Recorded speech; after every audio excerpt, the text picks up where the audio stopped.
더위도 또 지나갑니다. 예, 하나님의 섭리 가운데 거의 한 정확하게는 모르겠지만 8월 15일이 지나면 아마 아침 저녁으로 선언할 거예요. 그러니까 조금만 기다리시고 건강을 잘 챙기시기 바랍니다. 우리 광고 시간에도 나왔습니다만 하나님의 이께서 이 무더운 여름 날씨 가운데서도 여름 그 사역들을 잘 마무리할 수 있도록 은혜를 베풀어 주셨습니다. 애쓰고 수고한 우리 사역자들 그리고 우리 성도님들 진심으로 감사를 드립니다. 하나님께서 가장 적절한 때에 너희 수고가 헛되지 않겠다는 약속의 말씀을 지켜줄 줄을 믿습니다. 늘 주 안에서 승리하시기를 소망합니다. 주님께서는 오늘 우리의 본문 말씀을 통해 우리의 정체성을 일깨워주시기를 너희는 세상의 소금이다. 오늘은 너희는 세상의 빛이다 이렇게 말씀을 합니다. 자, 14절 15절을 한번 읽어볼까요? 시작. 너희는 세상의 빛이라. 산 위에 있는 동네가 숨겨지지 못할 것이요 사람이 등불을 켜서 말 아래에 두지 아니하고 등경 위에 두나니 이러므로 집안 모든 사람에게 빛이 느니라. 우리가 13절의 세상하고 14절의 세상은 우리말로는 다 세상으로 이렇게 표현이 되어 있는데 헬라어는 조금 다릅니다. 13절의 세상은 개라는 뜻의 헬라어인데 이것은 땅을 가리켜요. 땅. 이 땅은 어떤 땅이냐? 죄의 장소, 죽음의 장소를 말합니다. 땅을. 그리고 14절의 세상은 어떤 것을 말하냐? 코스모스로 그러는데 이게 온 우주 전 세상을 다 의미하는 포괄적 의미예요. 그래서 이게 이 14절의 세상은 우리 인류, 그 다음에 인간, 우리가 살고 있는 세상을 다 포함하고 있다 이렇게 말씀을 드립니다.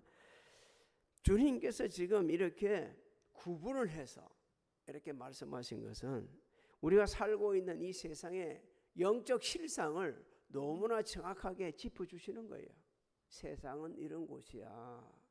세상은 죄로 인해서 멸망당할 수밖에 없고 부패해 갈 수밖에 없고 죄악으로 어두워져 있는 곳이다. 그러면서 또 우리에게 어떻게 이 세상을 살아가고 사명을 감당해야 되는지를 정확하게 짚어주시는 겁니다. 이 죄로 인해서 부패할 수밖에 없는 세상, 어두워질 수밖에 없는 이 세상, 소금으로 빛으로 살아야 한다 이렇게 말씀하고 있죠. 우리 창세기 1장을 보면 하나님께서 첫째 날 뭘 창조하시죠? 빛을 창조하십니다. 그러고 나서 빛을 나누어 가지고 낮과 밤으로 나누게 되죠. 자, 그러면 본문 말씀을 통해서 우리가 어떻게 이 어두운 세상을 밝히는 등불로 살아갈 건가? 가정에서, 아까 집안에서 나오잖아요. 가정에서, 직장에서, 사업장에서, 곳곳에서 우리 각계각층에서 일을 하고 있는데 어떻게 살아갈 수 있을까? 빛의 특징을 우리가 한 3가지로 정리하면서 함께 은혜를 나누고자 합니다. 자, 빛의 특징이 있는데 어둠을 깨뜨리는 특징이 있습니다. 어둠을 깨뜨리는 것. 성경은 사람이 구원받기 전에 단순히 어둠 속에 갇혀 있는 게 아니고 어둠 그 자체라고 말씀하고 있어요. 그래서 예수님이 오셔서 빛으로 오셨는데 어둠이 깨달지 못했다고 성경은 말씀하고 있습니다. 특히 예수를 믿지 않는 사람들은요, 내가 어디서 왔으며 왜 세상에 살고 있고 어디로 가야 되는지도 모르고 있어요. 이걸 성경은 우리에게 말씀하죠. 그 자체가 어둠이다 이렇게 말씀하죠. 우리는 예수 믿고 신앙생활 오래 한 분들은 다 합니다. 우리 어디서부터 왔죠? 하나님께로부터 왔어요. 또 이 살다가 이 세상에 영원히 살지 못하고 나그네처럼 살다가 어디로 갑니까? 하나님께로 가야 되는 거죠. 그런데 예수님은요, 우리가 뭐 특별해가지고 대단해서 훌륭해서 우리를 빛으로 부른 게 아니요. 먼저 우리를 구원해 주셨습니다. 아직도 세상에 매여 살아가는 사람들을 똑바로 인도해 달라고 하게끔 하기 위해서 우리를 먼저 구원해 주신 거예요. 여러분, 세상에 속한 사람들은 하나님 나라 보이지 않습니다. 이 세상의 전부요. 그래서 사는 행편을 요한 1세에 가르쳐주고 있죠. 그들이 사는 방법은 어떻게 산다 합니까? 육신의 정욕, 안목의 정욕, 이생의 자랑에 매여 사는 사람들이다 그럽니다. 그 육신의 정욕, 안목의 정욕, 이생의 자랑은 하나님께로부터 온 게 아니고 세상에서 나왔기 때문에 영원하지 않다고 말씀하고 있어요. 그런데도 불구하고 그 사람들은 이 세상이 전부인 것처럼 영원할 것처럼 살아가고 있습니다. 그래서 하나님께서는 우리에게 그렇지 않다. 이 세상에 한계가 있는 삶을 살다가 이 세상 떠나야 돼. 그렇기 때문에 예수 믿고 구원받고 하나님 나라에 가야 된다고 우리 삶을 통해서 증거하라는 거예요. 우리 삶을 통해서. 여러분, 우리가 주 예수를 믿으라 그리하면 너와 내 집이 복음도 전해야겠지만 비신자들에게 가장 효과적인 것은 삶입니다. 우리의 삶을 통해서 사람들이 바꾸시게 되시죠. 에베소서 5장 8절로 9절을 한번 읽어볼까요? 시작. 너희가 전에는 어둠이더니 이제는 주 안에서 빛이라. 빛의 자녀들처럼 행하라. 빛의 열매는 모든 착함과 의로움과 진실함에 있느니라.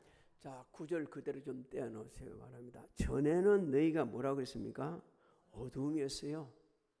그런데 예수 믿고 나서 이제는 빛의 자녀가 되었습니다. 그럼 빛의 자녀는 어떻게 살아야 되는가? 다른 성경도 많이 있지만 지금 에베소서에서 통해서 주시는 말씀, 모든 착한 삶을 살아야 된다. 착한 삶을 살아야 된다. 이 모든 상황에서 선과 덕을 행하라고 말씀하는 거예요. 모든 삶의 현장에서. 그 다음에 무슨 어떻게? 의로움을 열매를 맺어야 된다. 모든 상황에서 의롭게 행하라는 거예요. 그 다음에 또 진실한 열매 맺어야 된다. 모든 상황에서 진실하게 행동해라. 그러면 세상 사람들이 그것을 보고 변화되고 어둠의 일을 하지 않고 정말 바르게 살아갈 수밖에 없는, 변화되는 삶을 살 수밖에 없다는 거죠. 지금도 이렇게 말씀대로 살아간 분들 많이 있습니다. 그 중에 한 분을 제가 소개해 드리려고 합니다. 아마 우리 중에도 다 아시는 분이게요. 미국의 세계적인 건축 설계 회사가 있는데 팀 하우스라는 그 회사가 있습니다. 그 회사를 설립한 분이 하형록 회장입니다. 이 하형록 회장은 정말 선한 일을 많이 한 분이고 나중에는 목회자까지 안수거의 받았고 베스트셀러 작가이기도 합니다. 근데 이분이 약한 부분이 있었는데 심장이 약해요. 심장을 이식받지 않으면 살 수가 없어.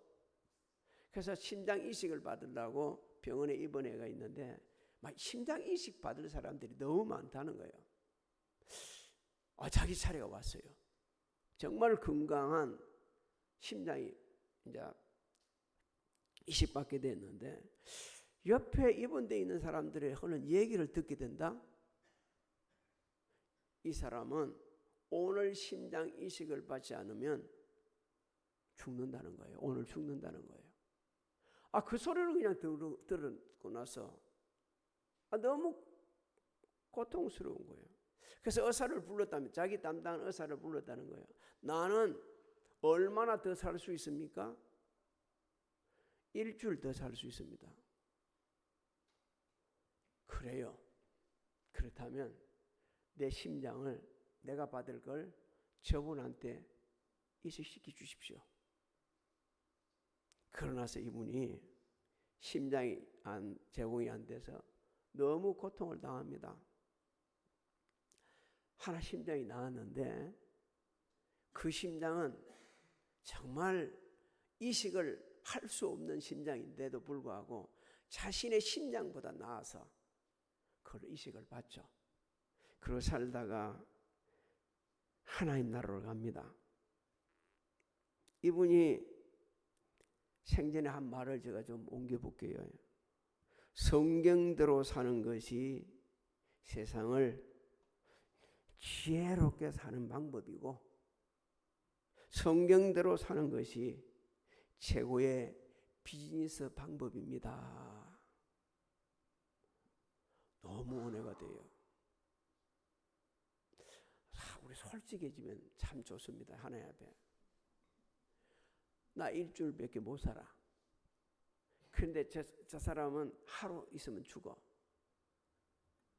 심장 양보해 줄 사람 몇 사람이 될까요? 거의 없을 겁니다. 거의 없을 거예요. 근데 이분은 실천했습니다. 성경대로. 그래서 이분은 그렇게 살다가 하나님 나라에서 아마 큰 상급 받고 있을 겁니다. 여러분, 어둠을 깨트리는 것은요, 말에 있는 것이 아니고 삶에 있습니다. 우리 삶을 통해 가지고 어둡게 살아가는 사람들을 바꿔놓는 거예요. 그럴 때 세상은 예수 믿는 사람들을 다시 보게 되어집니다. 두 번째 이 빛의 특징은요, 어둠을 통과하고 실체를 드러나는 특징이 있습니다. 지금 밤이 아니라서 우리가 모르겠는데 깜깜한 밤이면 이 빛의 이 실체 이걸 알 수 있는 방법이 하나 있어요. 깜깜한 밤에 저기다가 서치만 올리면요, 어둠이 순식간에 없어집니다. 우리가 보지 못했던 모든 사항들이 드러나기 시작하는 거예요. 여기 의자가 있었네. 여기 이렇게 나무도 있었네. 보이지 않는 게 막 드러나기 시작하는 거예요. 우리가 세상의 빛으로 살 때 세상에 모든 어두움은 물러갈 뿐만 아니라 제약된 세상의 실체가 드러나기 시작하는 거예요. 그 일을 또 예수 믿지 않아도 감당하는 사람들 많죠. 경찰이 검사가 마약 수수하는 거 하다 보면 그 뒤에 꼬리 물고 나오는 것들이 많이 있잖아요. 근데 세상에 속한 사람들이요, 오늘 교회에 있는 성도들, 교회 목회자들 얼마나 모진 말을 하는지 모릅니다. 심지어 모 방송국에서는 그냥 늘 하는 패턴이 일단은 교회 그리고 성도들 목회자들 세상 말 좀 쓸게요. 까놔놓고 시작하는 거예요. 아주 악하게 하나놓고 시작합니다. 이럴 때 우리는 억울할 때도 있지만 겸손히 귀를 기울이고 하나님 앞에 나가서 무릎 꿇고 허물이 있으면 회개하고 그러면서 바르게 살아가야 됩니다. 그런데 한편으로는요, 감사해야 합니다. 왜 감사해야 됩니까? 그분들이 얘기할 때는요, 예수 믿는 사람은 우리하고는 달라야 된다. 그 인정하는 거예요. 다르다는 거 인정하는 거예요. 또 한편으로는요, 그리스도인이라는 성도들이 밖에 나가서 그 삶을 통해서 빛된 삶을 통해서 어두운 세상을 밝히기 때문에 그 어둠, 잘못되어 있는 것들이 드러나게 되는 거예요. 드러나게 되는 거예요. 제가 조금 전에 말씀드렸습니다. 빛은요, 어둠을 통과할 뿐 아니라 그 숨겨져 있는 것들을 다 드러내는 거예요. 성경 우리에게 말씀합니다. 너희는 열매 없는 어두운 일에 참여하지 말아라. 도리어 그들을 책망하라. 이렇게 말씀하거든요. 여러분, 열매 없는 어두운 일이 뭡니까? 누구에게도 아무 유익이 안 되는 것, 해를 끼치는 모든 일들을 이야기합니다. 그래서 그것은 열매가 없는 거예요. 열매가 없는 겁니다. 그래서 우리는 책망할 수 있어야 됩니다. 책망을 말로도 해야겠지만 성경의 말로 책망했다가 자막에 생을 마친 분도 한 분 있죠. 누굽니까? 세례 요한입니다. 당신 그렇게 살면 안 돼. 그렇게 얘기했다가 생을 마치게 되죠. 근데 주님은 말씀합니다. 그 세례 요한은 뭐라고 이야기하죠? 여자가 낳은 사람 중에 제일 큰 자다. 제일 큰 자다. 빛은 선을 발견하게 하는 특징을 가지고 있습니다. 하나님께서는 어느 시대나 믿음으로 살면서 선한 일에 부여한 사람들을 통해 역사를 하셨어요. 하나님 거룩한 뜻을 이루갔습니다. 우리가 성경에 있는 인물 중에 우리 잘 아는 분이 하나 있죠. 그분이 요셉입니다. 요셉은 꿈을 가지고 있는 사람이었어요. 적당한 꿈이 아니고 온 세상을 다스려보는 위대한 꿈을 가진 사람이었어요. 우리 아들, 딸들도 그런 꿈을, 우리 성도님들 그런 꿈을 가져야 합니다. 그런데 가정 형편이 너무 안 좋아. 어머니가 넷이나 되고 자기 위로 전부 다 아주 독특한 형들이 있어요. 꿈이 없으면 살 수 없는 상황이었습니다. 요셉의 그 꿈을 시기한 형제들 은 20에 애굽 노예로 팔아버렸어요. 하나님께서는 그 요셉과 함께 하셔가지고 그 어두운 터널을 지나는 가운데 요셉의 꿈을 이루어갈 수 있도록 훈련을 시켜주었죠. 좋은 사람도 만나게 해줬고, 그래서 나중에 애굽의 총리가 됩니다. 당시 그 지역에 기근이 심해서 애굽에만 양식이 있었어요. 형들이 양식을 구하러 왔을 때에 복수할 수 있는 능력은 있어, 힘이 있었는데도 불구하고 요셉은 그렇게 하지 않습니다. 그들을 품어줍니다. 창세기 45장 4절 5절을 한번 읽어볼까요? 왜 저기 나오냐? 네, 창세기 4절 5절 시작. 요셉이 형들에게 이르되 내게로 가까이 오소서. 그들이 가까이 가니 이르되 나는 당신들의 아우 요셉이니 당신들이 애굽에 판 자라. 당신들이 나를 이곳에 팔았다고 해서 근심하지 마소서. 한탄하지 마소서. 하나님이 생명을 구원하시려고 나를 당신들보다 먼저 보내셨나이다. 우리 같으면 어떻게 했을까요? 한번 혼 좀 나봐라. 근데 요셉은 어떻게 이야기합니까? 나 팔았다고? 한탄하지 말아라. 이거 누가 하신 거라고? 하나님의 섭니다.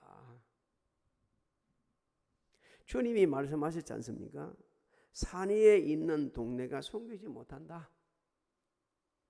등불을 켜서 말 아래에 두지 않고 등경 위에 둔다. 집안에서부터 모든 사람에게 비치게 하는 거다. 주님 말씀하셨어요. 선을 행한다는 것을 우리 잘 이해해야 됩니다. 내가 생각해서 착한 일을 한 거, 물론 그건 선한 일을 할 수도 있겠지만 성경은 그게 선이라는 말씀하지 않아요. 내가 생각해서 착한 일을 한 거는요, 사울왕처럼 하나님 대적하고 책망받을 수밖에 없어요. 사울이 뭐라고 그랬습니까? 다 아말렉과 그 가서 죽이려 할 때 짐승 다 없애라 그랬죠. 그런데도 뭐라고 그랬습니까? 너 왜 짐승 가져왔으니까 뭐라고 그러죠? 하나님 앞에 예배 드릴 때 번제물 쓰려고 하지 않습니다. 하나님은 그거 좋아하지 않았어요. 내가 봐서 좋은 일이 다른 사람에게 나쁜 일이 될 수 있습니다. 안 좋은 일 될 수 있어요. 하나님 말씀대로 하나님의 뜻대로 행한 것이 선한 일입니다.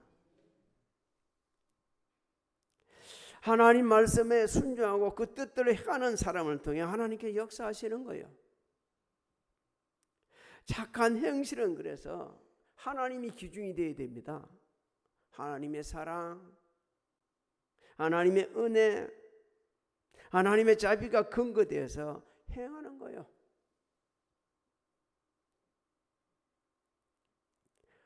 선한 사마리아 사람처럼 누가 시키도 안 해서 아니 뭐 그냥 지나갈 수도 있어요. 그런데도 고난당하는 사람에서 손을 펼치는 것, 그것이 선한 일입니다. 예수님은 선한 목자로서 양들을 위해서 자기 목숨을 내놓으셨어요. 그러면서 우리에게 선한 일은 이런 거야 라고 본을 보여주셨습니다. 우리가 반드시 기억할 게 있어야 됩니다. 선한 일이라 해서 자신을 드러내는 게 아니고 아까 뭐라고 말했습니까? 하나님 영광을 돌게 하라. 16절을 한번 읽어볼까요? 시작. 너희 빛을 사람 앞에 비치게 하여 그들로 너희 착한 행실을 보고 하늘에 계신 너희 아버지께 영광을 돌리게 하라. 하나님께서는 우리에게 이 일을 감당할 수 있도록 이미 은혜를 베풀어 주셨습니다. 우리가 할 수 없던 죄와 사망의 문제를 해결해 주셨어요. 그러면서 나가서 너는 이제 세상의 빛, 소금이 되고 빛이 되라고 말씀하고 있죠. 사실 그렇게 사는 분들이 많이 있는데 우리가 세상에 나가가지고 소금과 빛으로 살라고 애를 쓰는데 정말 극복해야 될 일들이 너무 많습니다. 우리 자신도 있지만 세상에 그렇게 그렇게 살지 못하라고 만드는 유혹을 하는 사람들이 많습니다. 너 꼭 그렇게 살아야 되냐? 당신들 꼭 그렇게 해야 되느냐? 이런 유혹이 오고 흔들릴 때 어떻게 되냐? 하나님을 바라봐야 합니다. 믿음의 주요 온전케 하시는 예수 그리스도를 바라봐야 돼요. 하나님을 향한 믿음. 그러면서 성경에 기록된 믿음의 선배들이 어떻게 살았는지, 어떻게 소금으로 살았는지 이 사항을 우리가 살펴보면서 따라가야 되는 거예요.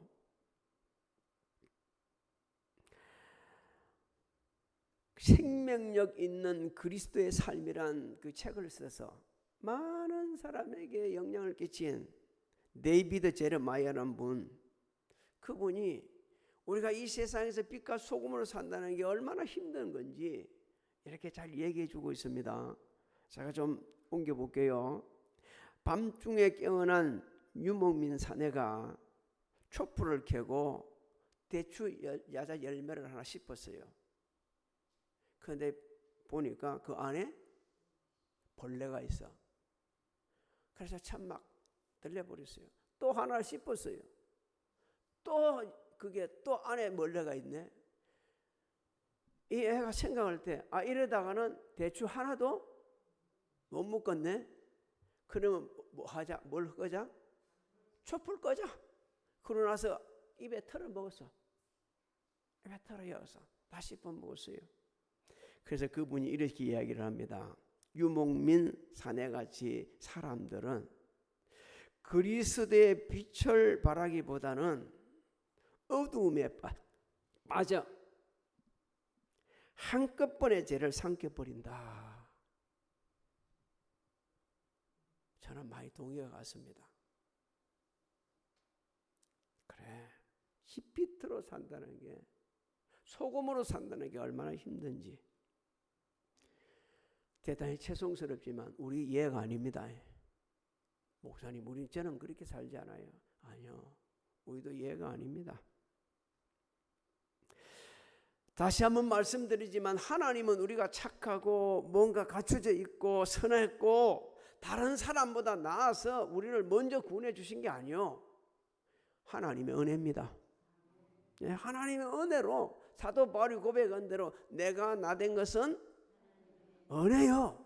은혜로 먼저 구원받고 그래서 빛과 소금으로 소금과 빛으로 세상에 살라고 우리에게 은혜를 베풀어 주신 것입니다.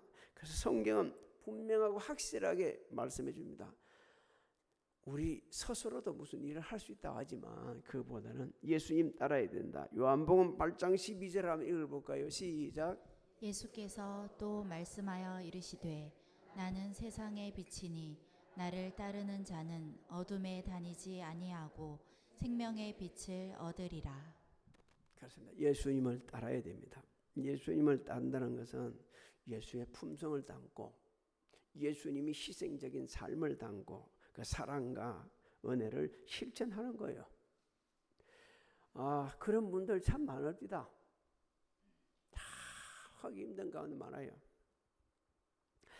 저번 주에 제가 말씀드렸던 그 폐지 주고 가는 사람, 이 우산 씌워준 자기 옷을 흠뻑 젖은 분, 그 연락이 돼서 그렇게 나중에 뭐 얘기는 그분들하고 취재는 뭐 그분이 직접 나타나지는 않았지만 가족들이 말하기를 이렇게 이야기합니다. 기독교인으로서 당연히 할 일을 한 것뿐이다. 그리고 설아에 애가 둘이 있고 교육에 종사하는 사람이라고 이렇게만 밝혔습니다. 그뿐이 아닙니다. 초등학교 2학년 학생이 횡단보도를 지나다가 경찰이 오토바이 타고 있는 거예요. 서가지고 격려를 이렇게 합니다. 그러니까 그 격려를 또 그 사람들을 받아주는 거예요. 그런데 많은 사람이 그 영상을 보고서 왜 눈물이 나는지, 저도 얼마나 눈물이 많이 나는지 몰랐어요. 왜 눈물이 나는지 모르겠다고. 그러고 찾았어요. 그 아이를 찾았어요. 그게 인사이냐 맞다고. 저도 나중에 커서 경찰이 되고 싶고, 그 경찰들은요 너무 고마웠고 인사를 받아주고 못 찾았는데 찾아가지고 고맙게 이렇게 하는 얘기들. 아이 하나가 지나가다가 빵을 싣고 있는 사람이 비를 맞고 있으니까 까치발을 이렇게 씌워가지고 우산을 씌워주는 거예요. 그 영상이 또 퍼졌어요. 그러면서 참 여러 가지로 많은 좋은 얘기들이 많아요. 그래서 사람들이 그 뒤에 이렇게 이야기합니다. 아직도 세상은 살만하다. 아직도 세상은 살만하다. 여러분, 아직도 세상이 살만하다는 그 주인공이 저와 여러분이 되어야 합니다. 우리 드러낼라 하지 말고 누구 드러내라고요? 하나님 영광을 드러내는 거예요. 큰 돈을 내 가지고 뭐 하는 것도 참 중요하지만 우산 받쳐준 그 폐지 준 우산 받쳐준 할아버지, 그분은 지금 어디 가냐 물어보니까 점심 먹으러 간다니까 가서 돈 3만 원 찾아가지고 점심 먹으라고 주고 갔어요. 여러분, 세상은 아직도 살만한 게 빛과 소금으로 살아가는 사람들이 있기 때문에. 예수님은 오늘 우리에게 말씀하셨어요. 다른 사람이 되지 말고 너희가 뭐라고요? 세상에 소금이 되고 빛이 되어야 된다. 그래서 험없는 인생길을 살아가야 된다. 빌립보서 2장 15절 16절을 같이 한번 기도하는 마음으로 읽어볼까요? 시작. 이는 너희가 흠이 없고 순전하여 어그러지고 거스르는 세대 가운데서 하나님의 흠없는 자녀로 세상에서 그들 가운데 빛들로 나타내며 생명의 말씀을 밝혀 나의 다름질이 헛되지 아니하고 수고도 헛되지 아니하므로 그리스도의 날에 내가 자랑할 것이 있게 하려 함이라. 할렐루야. 사랑하는 성도 여러분, 우리 이 세상 사는 날 그리 길지 않습니다. 언제 어떻게 이 세상을 떠날지 아무도 모릅니다.